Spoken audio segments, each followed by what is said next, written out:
It's the Global Leadership Forum. I'm going to take the next leader, our African brother, Vusi, Thembekwayo. The stage is yours. Come on, bring it up. Let's take this fire together. I know you did something to my voice to win this fire battle, but I'll fight you, brother. I'll really fight you.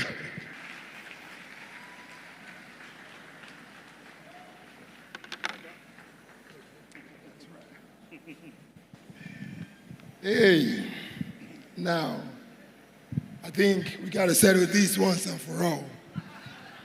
Yes, because he still came to this stage today, and he said it again.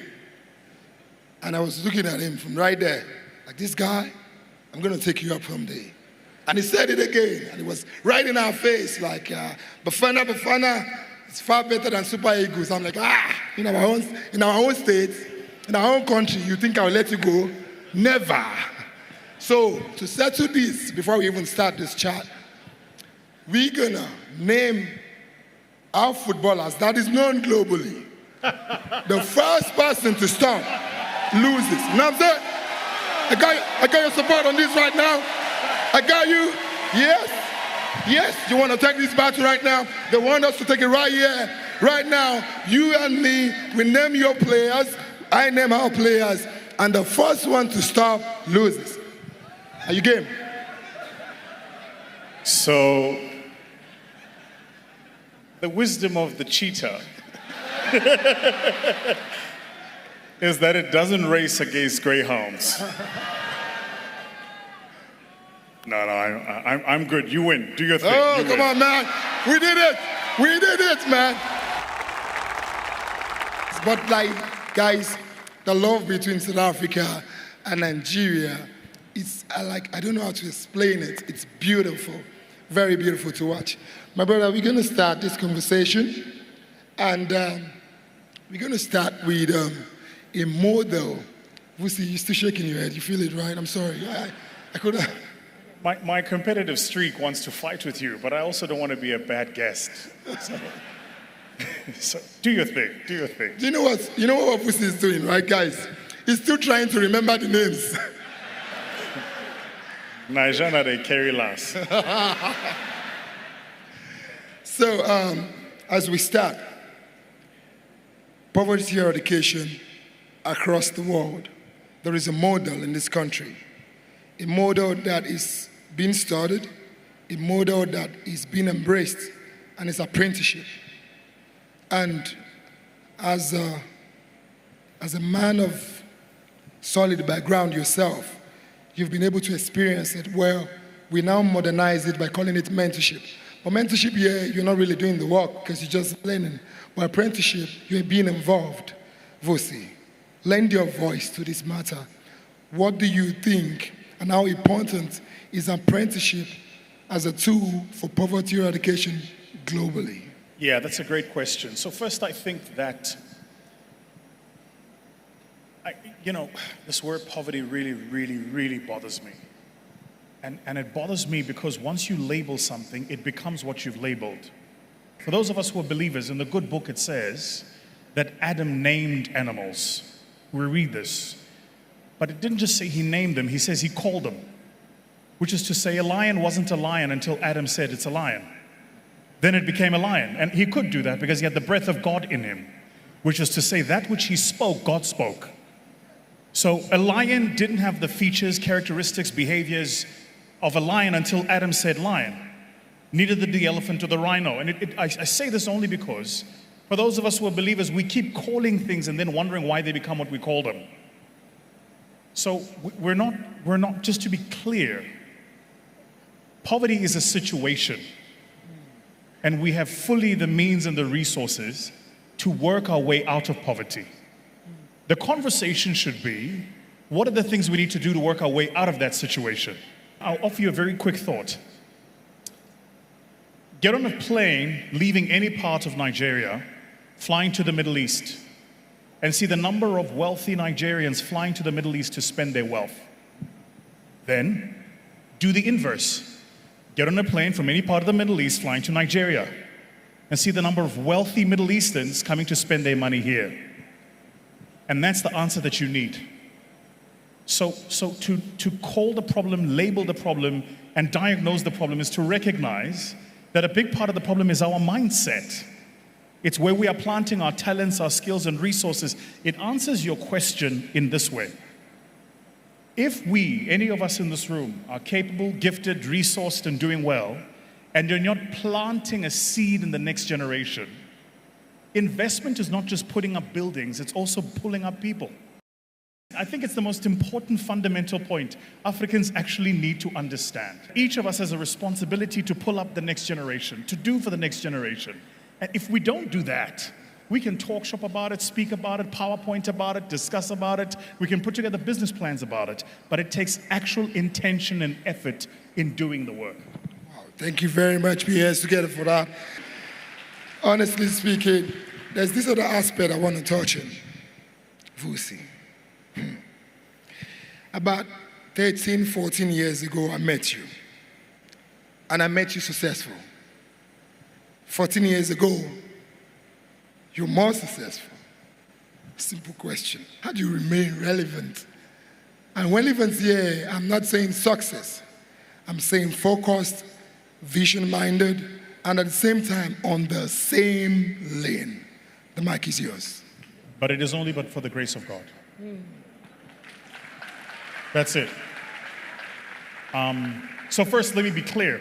I'm not successful. By my own timeline, I haven't even started. The gun hasn't gone off yet, and I'm 22 years in. Right. Multiple awards, several world championships, world records. I'm not even on the starting block. And here's the reason I say that. Because I think it is true, to whom much is given, much is expected. So there are people who talk Africa. Some of us are in it. And the reason I take this so important for me is because the challenge Africans have is we don't see ourselves. We don't see ourselves. And when we do, we don't see excellence.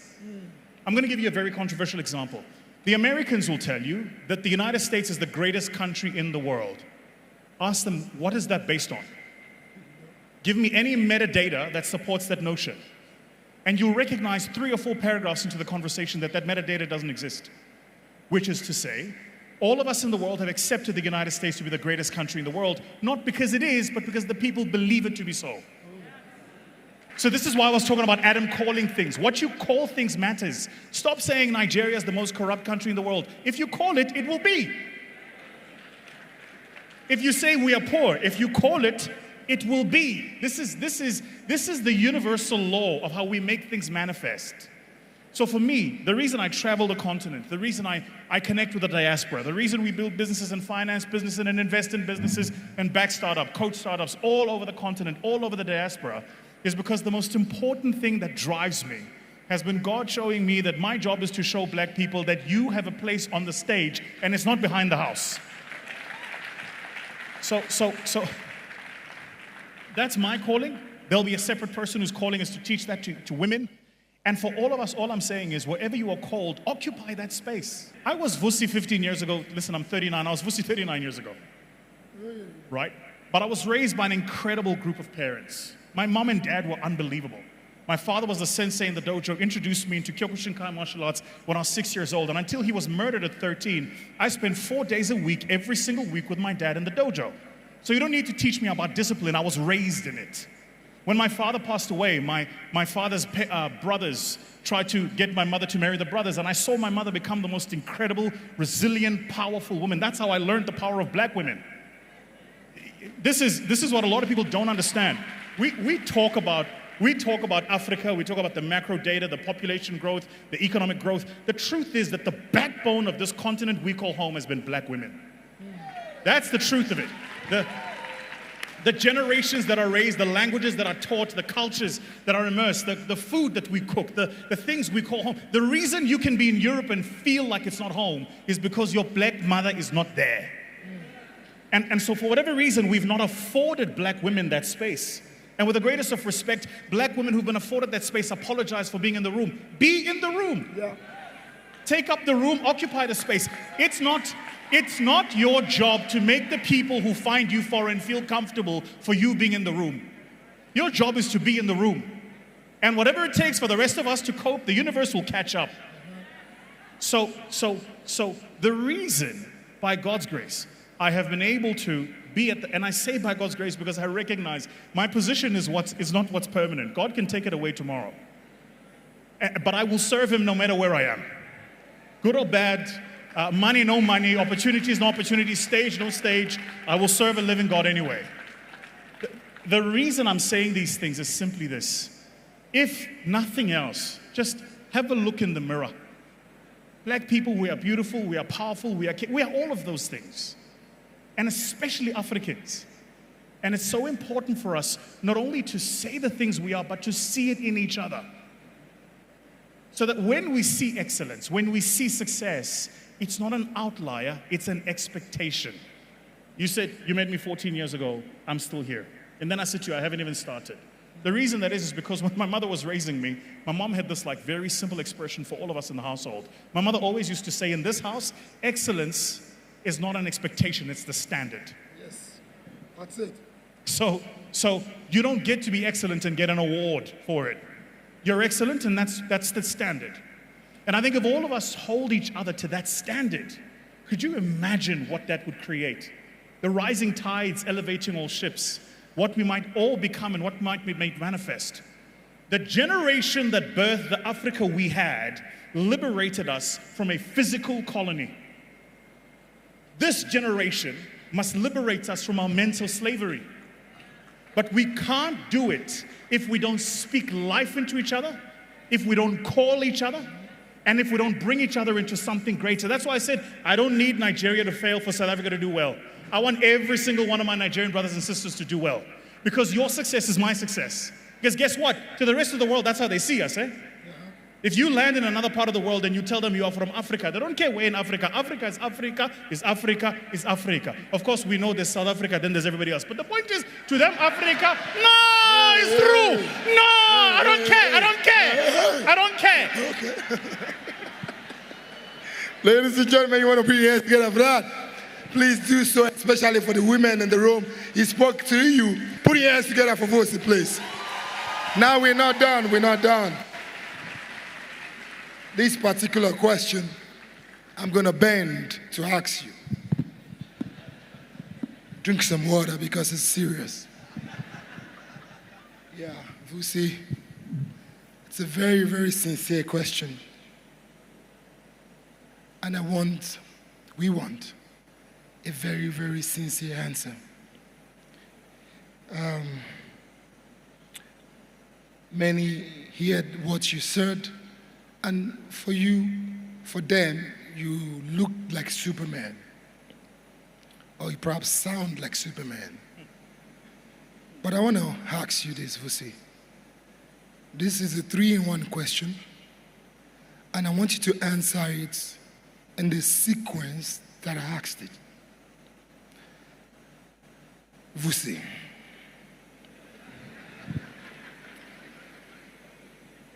In your entrepreneurial journey, in your business journey,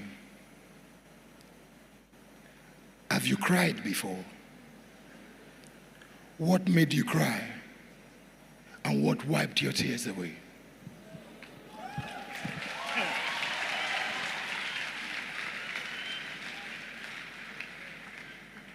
Is it me or should he have like a podcast? Like, yeah, I've had many of those moments. Some time ago, I had some people working for me who were very close to me in the sense that they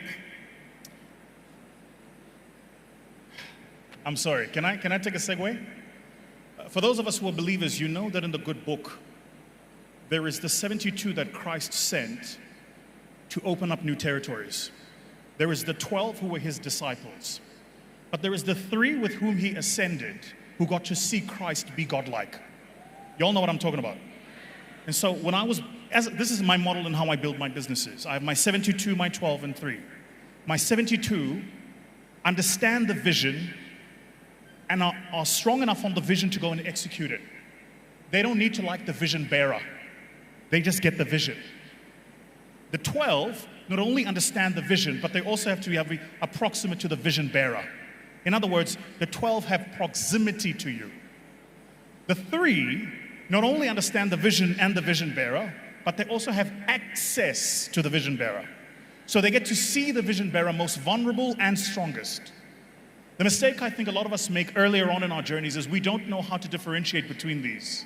And so you think about people in their line functions. This is my head of finance, head of HR, head of marketing, head of X, Y, and Z, when actually people carry with them a particular spirit. And you can have the wrong spirit doing the right job, and then it gets destroyed. So there was a time in particular we were just about to scale our venture business, our venture finance business. And I had 2 people in that business who I trusted with my life. And then I grew to learn that they were stealing from me. But I didn't just grow to learn that they were stealing from me, it was that they were stealing from me when we were going through our hardest time. Now listen, human beings are human beings, right? But there is something insidious about me taking food from the table when you're barely eating yourself. This was at the time. We went through just over 2 years where I didn't pay myself a salary. This was at that time. And at that time, they were stealing. And not just stealing a little bit of money, I'm talking millions on millions on millions. The hardest thing was, these people weren't just in my business, they were family.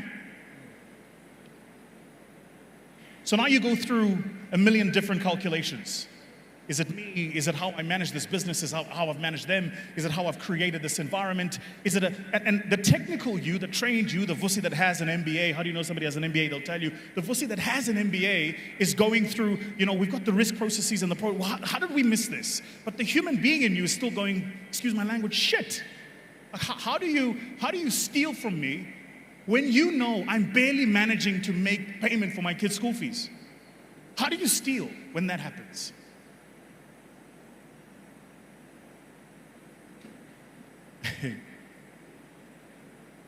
I gave up in that business over a period of 2 months, probably about 10 times. And when I say gave up, I mean I gave up. But there was always this voice at the back of my head that said, just go tomorrow and try again. Just tomorrow.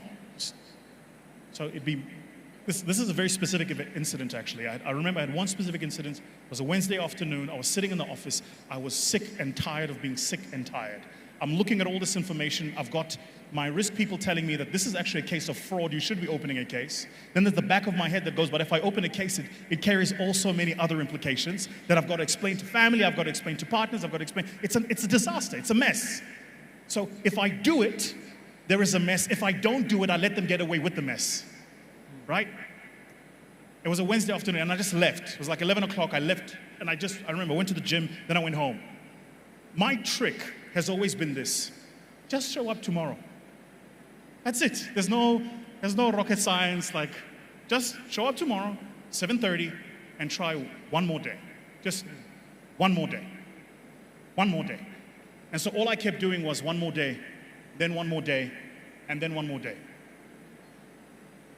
There are some of you who followed me here for long enough to know that I've not always professed my belief in my Lord and Savior. It was that time that brought me close to God. Because there is something about how God uses isolation to create elevation. And so when you're isolated from the world, you can hear His voice a bit better. And then you realize God was always talking to you, you just weren't tuned in. Does that make sense? For those of us in the room who are old enough, you remember when I was growing up, the TV had the thing used to turn the dial to get the frequency. I realized at that time, God's frequency was always there. Vusi wasn't tuned in. Here's why I wasn't tuned in. Because the magazines were putting me on covers. It's so cool, right? Because you're tuned into that frequency. The magazines were putting me on covers. My garage had a fleet of supercars. Ladies love me. I'm on my cool J. Never mind, I'm Zulu. It's not my fault. But I learned at that time in my season of isolation that if I serve man, I will always be disappointed. I've got to serve something greater. So what wiped my tears was the recognition that I'm not called here to wear a good suit or speak good English or be wealthy. I'm called on for something a lot more intentional than that. And once I plugged into that, that's been my fire. Now the crazy thing, and I will close, is this. The crazy thing is, the more God has elevated me, the more people the enemy has sent after me. The great thing is because I know victory is certain, I don't care what the process looks like. So in fact, I'll say it a different way. I look for the enemy's people to attack me because now I know I'm on the right path. Yeah. Because if they're not attacking me, it means I'm not moving in the right path. There is in South Africa, we have this bird. I think you guys might have it here. It's called a hadida. But it's a specific kind of bird. And one of the things this bird does is it lays an egg in the ground, right? And when you walk towards where it lays an egg, it'll run in the other direction and make a noise at you. Basically, it'll push you in a different direction to distract you so that you don't move in the direction of where the eggs are. Yeah, faith is exactly like this. When the enemy's making a noise, he's trying to pull you in a different direction. But the wisdom has got to be staying still and going in the direction you were going anyway, because that's where the blessing has been.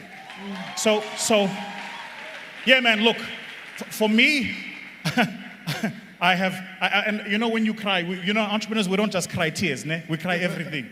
You cry tears, then you cry biblical verses, then you cry. Have you ever cried a logo? Like, have you ever cried so much you go and change the logo because you're convinced if you change the logo, stuff's going to be different? Entrepreneurs know what I'm talking about. Like, have you ever cried a website domain? You're like, maybe my domain is wrong. Maybe it must be Vusi.ai. This .com is a problem. Because that's what we do, right? So when we cry, what we also do in our crying is we cry in like many different ways. So you start going, what is it? And what I have learned is this: peace be still. Yeah. You're crying and you're in your season because God is using your tears to fertilize your ground. Just stay in it, be still, keep going. You're gonna make it. If you weren't making it, the enemy wouldn't be shouting at you, so you're good, keep going. Ladies and gentlemen, if you think you've heard everything from Vusi, no, you heard nothing yet. Thank you so much, Vusi Thembekwayo. Let's put our hands together for him. Thank you so much.